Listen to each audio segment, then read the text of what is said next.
Today, as part of writing, we are going to do something first grade style, but it's actually something that Mrs. Smith learned in college.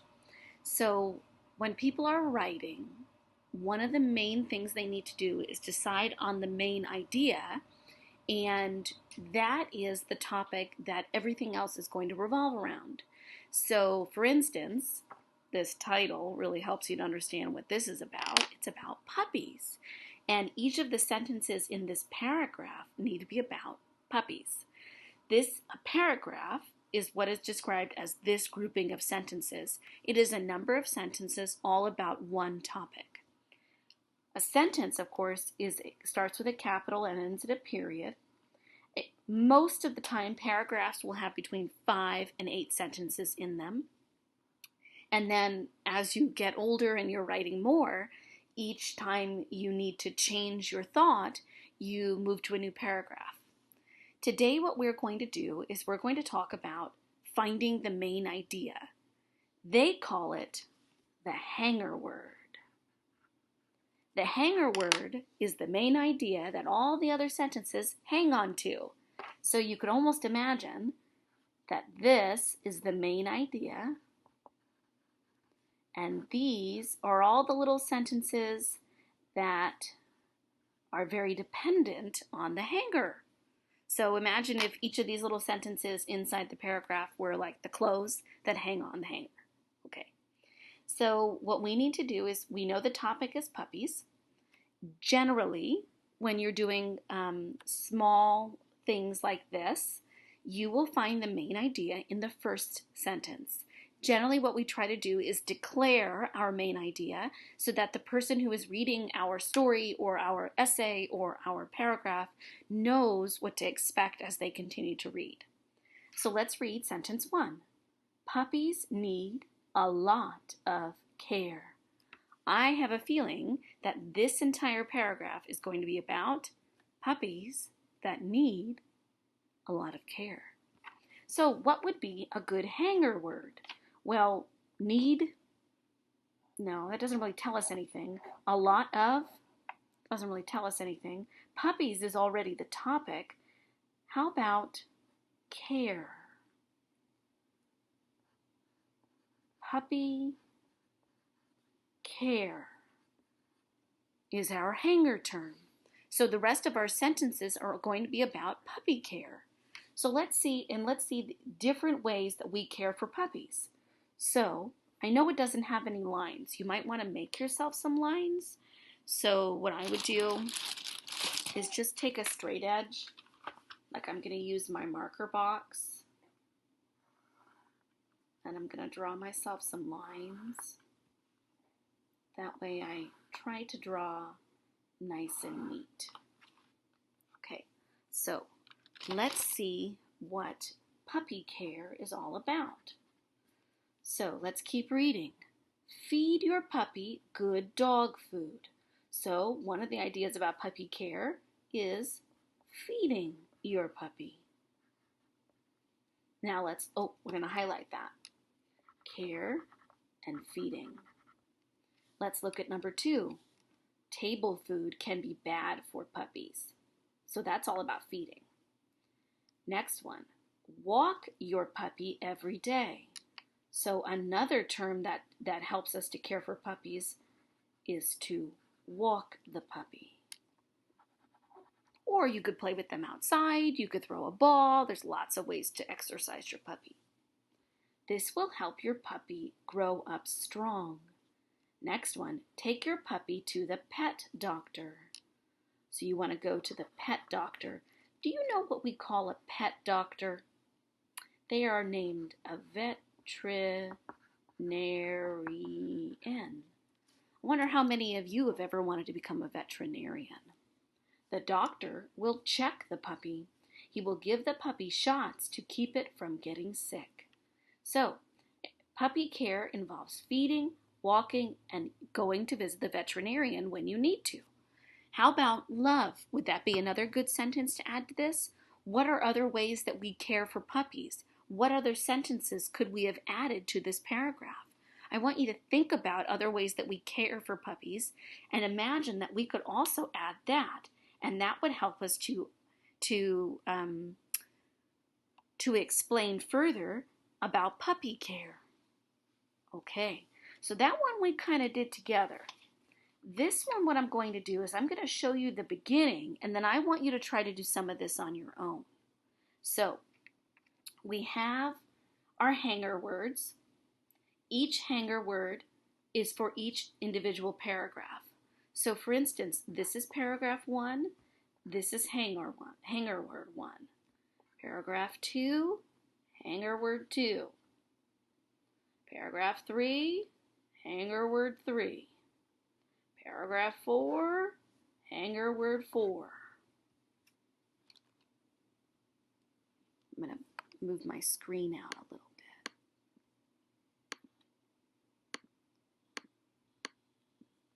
Okay. Then we're going to identify the details which help us to explain the hanger word. So let's look at paragraph 1. We're writing all about snails. Snails are different from other animals. So what would be our good hanger word? Well, do you think this is all about other animals? No. We know the topic is snails, the topic is snails. So what's the hanger word there? This one's a little tricky. This is the hanger word. We're going to discuss how they are different. Now, there are 2 ways that they are different that they explain in this sentence. They have soft bodies.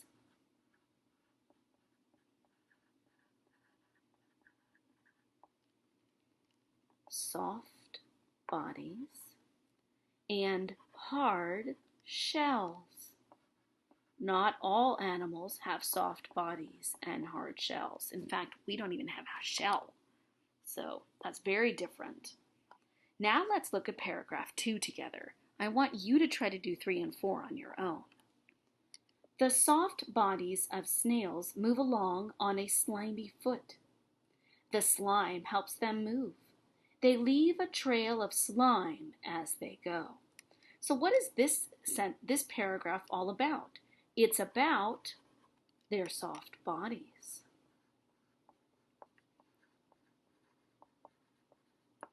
What are 2 facts about their soft bodies? How do they move? They move on a slimy foot.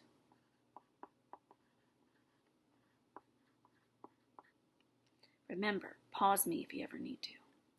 And they leave a trail of slime as they go.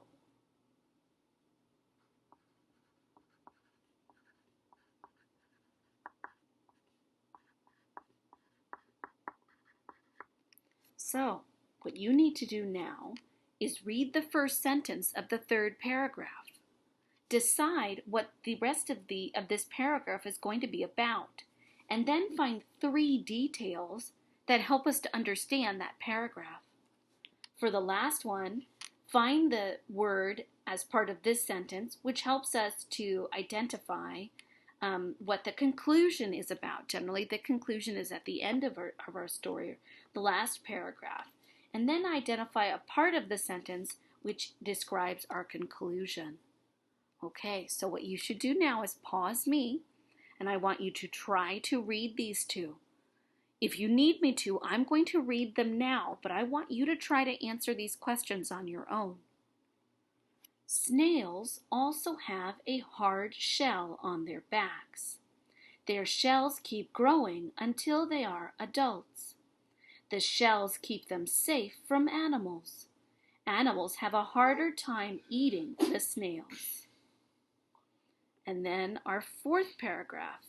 The soft bodies and hard shells of snails make them different from other animals. Okay, so you should pause me and try to answer those questions now. Because in about 3 seconds, I'm going to show you the answer, so I'd really like you to try to do it on your own first. So remember, we're finding the hanger term. So this paragraph, snails also have a hard shell on their backs. This paragraph is going to be about their hard shell. How does the hard shell help the snail? Or describe to me a piece of detail or information about the shell. Shells keep growing. That means as the snail grows, his shell grows so that he can always fit inside. The shells keep them safe from animals. So the shells are safety. And then lastly, we know that animals have a harder time eating the snails. So it's difficult or hard to eat the shell. Now on our last paragraph, the soft bodies and hard shells of snails make them different from other animals. Does that sound familiar to our topic sentence? Many times when you conclude something, you reference what you spoke about in your first part of your story. So these two sentences are very similar on purpose. So in this one, again, our hanger term is that snails are different. And what are the two ways that snails are different? Their soft bodies and their hard shells.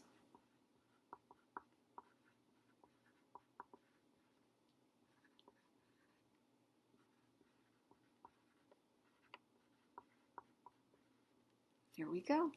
Okay. Well, we did our first little introduction into, this is called Step Up to Writing.